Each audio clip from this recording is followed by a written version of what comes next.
नमस्कार साथियों। आज पार्लियामेंट में एक मुद्दा बहुत चल रहा है जिसके अंदर कहा जा रहा है मनरेगा का नाम जी राम जी नहीं रखा जाएगा, गांधी जी का नाम नहीं हटाया जाएगा। और ये वो लोग बोल रहे हैं जिन्होंने आजादी के 42 साल तक कोई महात्मा गांधी के नाम से राष्ट्रीय पुरस्कार ही नहीं रखा हुआ था, लेकिन पंडित जवाहरलाल नेहरू के नाम से राष्ट्रीय पुरस्कार थे, इंदिरा गांधी जी के नाम से राष्ट्रीय पुरस्कार थे, राजीव गांधी के नाम से थे, इंदिरा गांधी के नाम से एयरपोर्ट थे, राजीव गांधी के नाम से संस्थाएं थी और पंडित जवाहरलाल नेहरू के नाम से यूनिवर्सिटियां और संस्थाएं थी, लेकिन महात्मा गांधी के नाम से इतनी नहीं थी। तब इनको चिंता नहीं हुई कि महात्मा गांधी का नाम देना चाहिए, जिनका सरनेम लेकर के आज तक हम राजनीति करते आए हैं, जबकि हमारा सरनेम या तो खान होना चाहिए था या गैंडी होना चाहिए था। इंदिरा गैंडी थी, राजीव गैंडी होना चाहिए था, राहुल गैंडी होना चाहिए था, सोनिया गैंडी होना चाहिए था, लेकिन ये गांधी बन गए। लेकिन गांधी जी के नाम पे जो खुद राजनीति करते रहे उनको सम्मान नहीं दे पाए, आज वो पार्लियामेंट के अंदर उनके सम्मान की बात कर रहे हैं। दूसरी तरफ हम आ जाते हैं बाबा साहब भीमराव अंबेडकर जी की,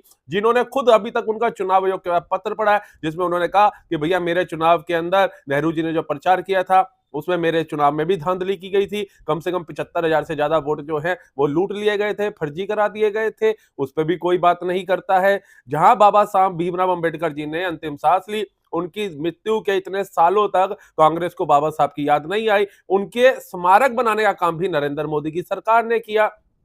विदेश में जहां उन्होंने पढ़ाई करी वो जगह भी खरीदने का काम नरेंद्र मोदी जी ने किया, और जहां पर उनका अंतिम संस्कार हुआ मुंबई के अंदर महाराष्ट्र में, उस जगह का भी स्मारक और वो भाजपा की सरकार ने किया। जिन लोगों ने ना गांधी जी के लिए कुछ किया ना बाबा साहब भीमराव अंबेडकर के लिए कुछ किया, लेकिन आज वो खूब राजनीति कर रहे हैं महात्मा गांधी जी को लेकर के और बाबा साहब भीमराव अंबेडकर जी को लेकर के। जो दो बल्ब ना लगा पाए जहां बाबा साहब भीमराव अंबेडकर जी ने अंतिम सांस लियो, वो बातें कर रहे हैं कि संविधान खतरे में है, और ये अंबेडकर वादी नहीं अंबेडकर विरोधी हैं। मैं कहता हूं शर्म करो, इनसे ज्यादा शर्म आनी चाहिए उन लोगों को जो देश को जातियों में बांटने का काम कर रहे हैं, और उससे भी ज्यादा शर्म और डूब के मर जाना चाहिए उन चमचों को जो दिन रात इनकी गुलामी कर रहे हैं। जय हिंद, जय भारत, वंदे मातरम।